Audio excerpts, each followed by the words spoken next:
Юлдашев Рамай, татарский молодежный клуб Ишрашу, город Ишкарала, Республика Мария. Так, эпоха глобализации, урбанизации, да, наши языки стираются, особенно, конечно, в городской среде.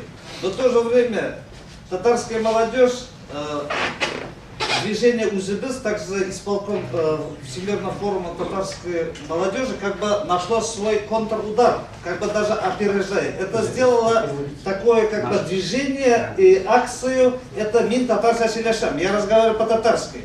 То есть в основе этого лежит что? Что татарский язык это модно, это приятно, это выгодно и все остальное.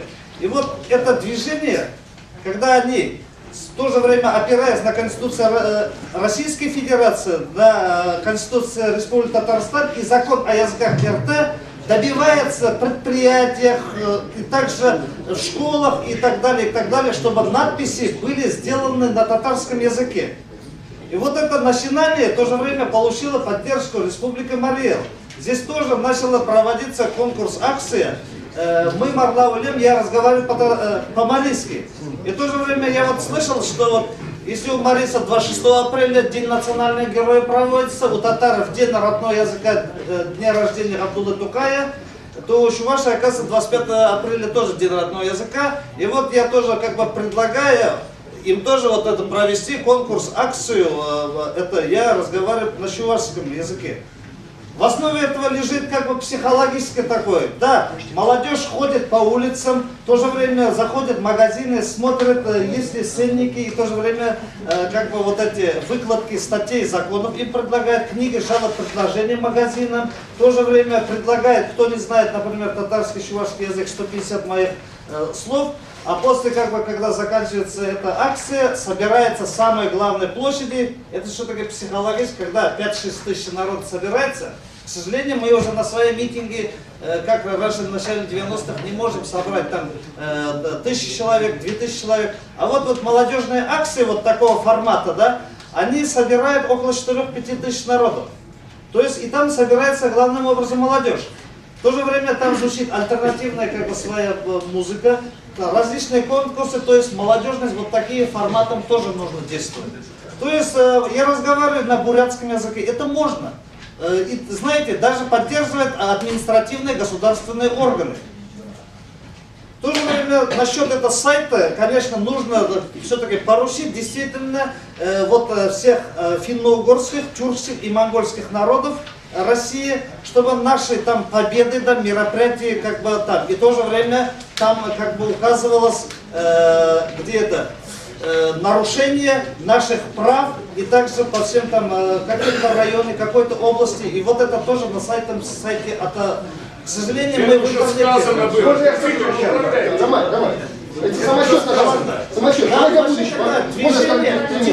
движение, да, действительно надо оргкомитет создать народов России вот с различными предложениями насчет языка, да, политики, да, экономики, вот это действительно нужно создать. Давайте по одной минуте, только конкретные предложения. Только конкретные.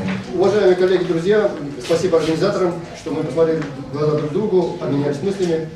Это один из элементов создания интеллектуальной сети человечества, над которым я работаю уже 5 лет. Нами проведено 3 телеконференции коренных народов мира. Это Африка, Азия, Европа, Америка.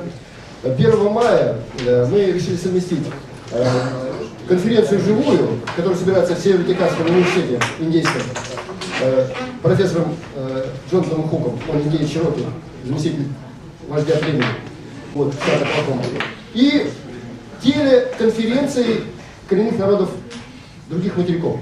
Понятно, да? 1 мая я планирую это сделать не в Екатеринбурге, как раньше было при содействии консульства США, а в Уфе, поскольку техника сейчас позволяет это делать. Вот в этой книге мои реквизиты есть, Анвер Уфа, Mail.ru, телефоны есть. Все, кто хочет принять участие и задействовать потенциал глобальный, потому что любое явление можно рассматривать и позитивно, и негативно. Жизнь – это усложнение структур, понимаете, да? И единственный способ противостоять глобализации, я вам это отвечаю, это создать интеллектуальную сеть человечества, чтобы человечество развивалось в направлении, задаваемым умными людьми. Понятно, да? Вот я вас к этому призываю. Значит, пишите, звоните, До встречи в Уфе. Более того, этих людей, которые будут участвовать в конференции, я думаю, целесообразно включить в оргкомитет того самого съезда, конгресса, который мы обязательно проведем в Уфе. До встречи в Уфе. Большое спасибо организаторам. Спасибо. Давайте объявление 1 минуту. Пожалуйста.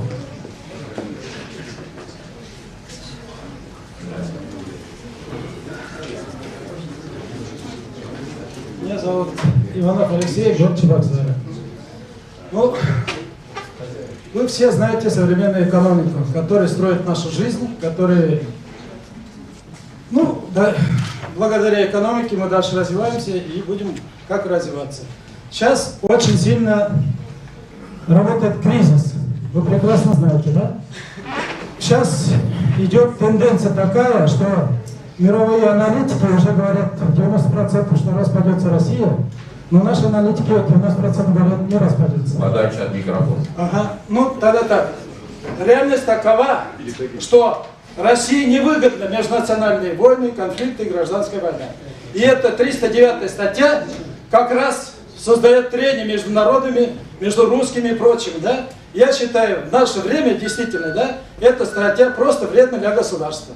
У нас сейчас кризис, нельзя нам такие законы принимать. Спасибо за внимание. Спасибо. Я предлагаю все-таки завершить прение и перейти к основным документам. Да, согласен. На голосование. Да.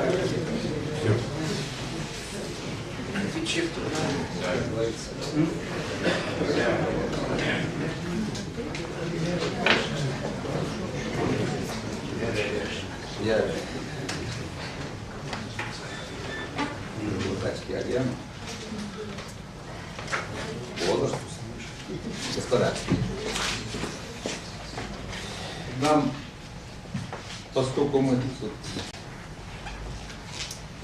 может быть, иногда даже с горячностью, может быть, лишней, но вполне терпимой, толерантной, поговорили, обсудили стоящие перед нами в области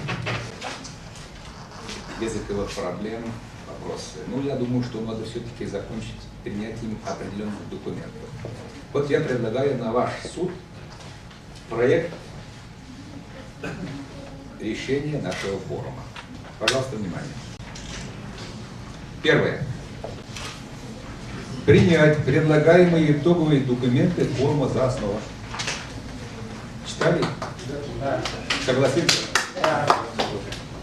Будут возражения? Спасибо. Второе. Поручить оргкомитет форума отредактировать названные документы с учетом поступивших предложений и замечаний. Одобрили. Спасибо. Третье. Поручить оргкомитет форума образовать временный исполнительный орган для реализации решений форума. Верно. Спасибо. Принять предложение делегации общественных организаций Республики Башкортостан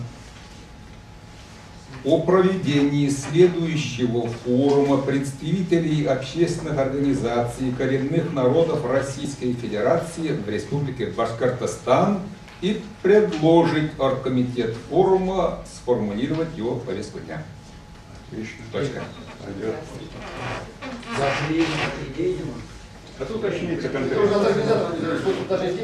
Я думаю, что детализации, наверное, немножко в данном случае вредны, но я так думаю, что вообще, в принципе, если мы примем вот такое решение,